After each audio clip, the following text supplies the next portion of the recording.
নমস্কার, কেমন আছো সবাই? আশা করি সবাই ভালো আছো, সুস্থ আছো। দেবযানী ডেলি ব্লগ চ্যানেলের নতুন একটা ব্লগে তোমাদের সবাইকে সঙ্গে নিয়ে তোমাদের সবাইকে অনেক স্বাগত জানিয়ে আজকের ব্লগটা এখন থেকে আমি শুরু করলাম। সারাদিন তোমরা আমার সঙ্গে থেকো, আশা করি ভিডিওটা ভালো লাগবে। কেমন রোদ উঠেছে, কিন্তু সেই রোদের তেজটা একটু কম আছে। কালকে রাতে এত বৃষ্টি হয়েছে যে কি বলবো তোমাদের, অসম্ভব বৃষ্টি হয়েছে। গাছগুলো দেখো, মনে হচ্ছে যেন প্রাণ ফিরে পেয়েছে। কি ভালো লাগছে দেখতে, সুন্দর লাগছে। গাছের পাতাগুলো একদম চকচক চকচক করছে, দেখেছ? ফুল আজকে বেশি হয়নি, কুড়ি ছিল না হয়তো, টগরে কুড়ি এসছে। আবার নিচের ফাঁকায় ফুল টুল নেই, আজকাল ফুল নেই বেশি।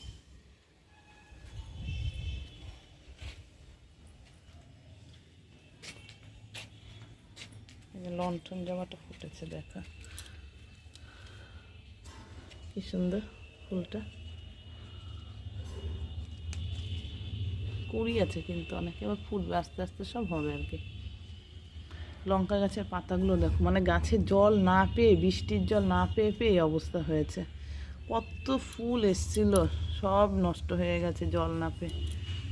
এবার বৃষ্টি হলো দুদিন, দেখা যাক এখন কি হয়,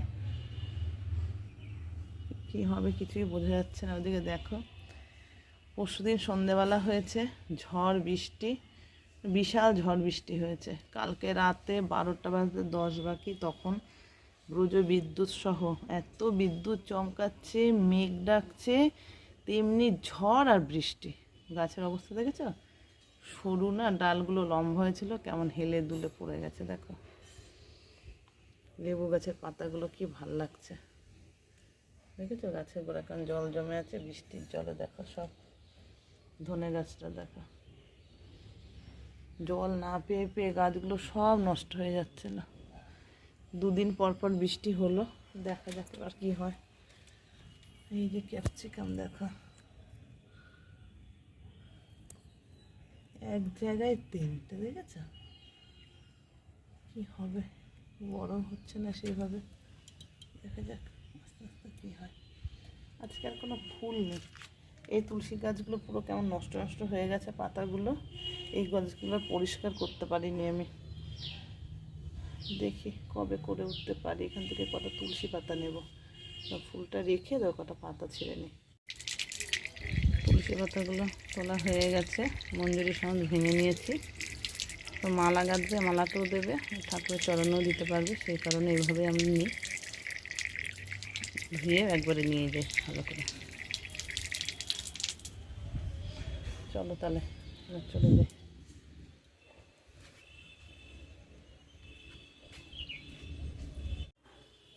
ফুল নিয়ে চলে এসছে অনেকক্ষণ, তুলসী তলা ধুয়ে তারপরে ঝড়ায় জল ঠল দিলাম, এসে আগে চা খাইনি, কারণ ওই কাকিমাতে এলো, ওই শাশুড়ি মাকে মুখ টুক ধোয়ানো সব পরিষ্কার করে দিল। একবারে চা করি, 3জনা খেয়ে নিই। তা এই চাটা সবে খাওয়া হলো, একটু ফ্যানটা চালিয়েছিলাম, গরম লেগে গেছে। ওইদিকে লাউ দিয়ে আলু দিয়ে একটা তরকারি হলো, পিছনি ভাত আর একটু আলু ভাজা করে রেখে গেছে। লাউ আলুর তরকারিটা করলাম, কালকেই কেটেছিলাম লাউটা করবো বলে, দিয়ে এটা সবাই বললো কি থাক আর করতে হবে না, আজকে রেখে দিয়েছিলাম, সেইটা আজকে করলাম। আর ডাল বসিয়েছি, মুসুরির ডাল সেদ্ধ বসিয়েছি, ডাল করবো। এদিকে একটু আলু পেঁয়াজ ভাজা খেতে চেয়েছে, দুপুরে করবো ওটা, একটু আলু পেঁয়াজ ভাজবো। বাজারে এখনও যায়নি, যাবে। রিক এখন দোকানে একটু বসলে তারপর বাবা বাজার যাবে, দেখি বাজার থেকে কী আনে। সিটি মেরে দিয়েছে ডালের, তারপর রান্নার ব্যবস্থা করবো। চলো ওটাকে নামিয়েছি। কত বেলা হয়ে গেল, আর এতক্ষণে আমি আর কিছু করতেই পারিনি। কাতলা মাছ এনেছে, সবার জন্য না, মাছ তো সবাই ডিম খাবে বলেছে, সেই কারণে মাছ যারা না খাবে ডিম তাদের জন্য শুধু মাছ। তার মাছটা তুলে নিই, আর বাকি আমাদের সব ডিম নিয়ে এসছে, মাছটা তুলে নিই তারপর বলছি। এই দেখো 3 পিস ভাজা হয়ে গেছে, 3টে বসিয়েছি, এত ফুটছে না এখন আমার এই মাছ, এত ফোটে বলে কি বলবো, মাছ রান্না করতেই আমার ভয় করে।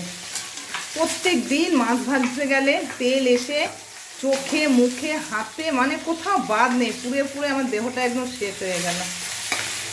আমার এখন এই মাছ আনলেই না রান্না করতে খুব ভয় করে। এর থেকে নিরামিষ রান্না করা খাওয়া অনেক ভালো। মাছটা শুধু মশলা দিয়ে করছি, জিরে লঙ্কা অল্প একটু ধনের গুঁড়ো দিয়ে। আজকে কোনো সবজি দিইনি মাছে। আর এদিকে ডিম হবে, ডিম সেদ্ধ করে নুন হলুদ মাখিয়ে রেখেছি। এদিকে মসুর ডাল হয়েছে লাউ দিয়ে। মাছটা হয়ে গেছে, গ্যাস অফ করে দিয়েছি। এই যে সকালে পেঁপে বলছি, লাউ আর আলু দিয়ে তরকারি করেছি। দুজনা খায়নি, দুজনারটাই শুধু পড়ে রয়েছে, আর সবারটা খাওয়া হয়ে গেছে। ডিমের আলুটা কেটে ধুয়ে রেখেছি, আর মাছটা ঢালবো, ঢেলে তারপরে ডিমটা রান্না করব। এদিকে সবজি এনেছে দেখো কতগুলো, পটল, কাঁচা আম। ঝড় হচ্ছে দুদিন ধরে, ঝড়ে আম পড়ছে। এই যে বাজার থেকে আম, আদা, ঝিঙে, পাট শাকটা পিছনে ছাড়িয়ে রেখেছে। একটুখানি জলটা ঝরলে পরে ভালো করে শুকিয়ে গেলে তারপর সব তুলে রাখবো। ডিম ভাজা হয়ে গেছে, আলুটা ভাজছি, পেঁয়াজ কুচিয়ে রেখেছি। মশলাটাও হয়ে গেছে, ওখানে যে মিক্সিতে করে রেখেছি সব পেস্ট করে রেখে দিয়েছি। আর তো অনেক বেলা হয়ে গেল। এই চারিদিকে এসব সামলাতে গিয়ে এক সকাল থেকে তানকে খাওয়ানো, স্নান করানো, ঘুম পাড়ানো, এই করতে গিয়ে আমার ডালও আজকে মানে অনেকটা জাল হয়ে শুকিয়ে গেছে। এইদিকে সব কাজে দেরি হয়ে গেছে, কি বলবো। আর মেঘ আজকে আকাশটা, দুদিন ধরে সমানে বৃষ্টি হচ্ছে রাত হলে। গুড ইভিনিং বন্ধু তোমাদের সবাইকে। দেখো অবস্থা, সন্ধ্যেটা দিয়ে কেবল ওপরে এসছি আমি। জল এসে জানলা কিন্তু সব বন্ধ, ছিটকানি লাগানো, দেখেছো জল দিয়ে কেমন ভেসে যাচ্ছে। আমি দেখছি ঘরে জল ঢুকছে, কীরকম হলো। তারপর দেখি ওই সোফারও নিচ দিয়ে জল আসছে জানলা দিয়ে। দেখো কত জল, দেখেছো জলে একদম পুরো ঘর ভরে যাচ্ছে। কি উল্টো পাল্টা হাওয়া দিচ্ছে, যেমন ঝড় তেমনি বৃষ্টি হচ্ছে। বৃষ্টি হয় না, মানুষ একদম মানে পাগল হয়ে গেছে গরমে। আর এমন ঝড় বৃষ্টি ছেড়েছে কি বলবো, তার মধ্যে নেই কারেন্ট।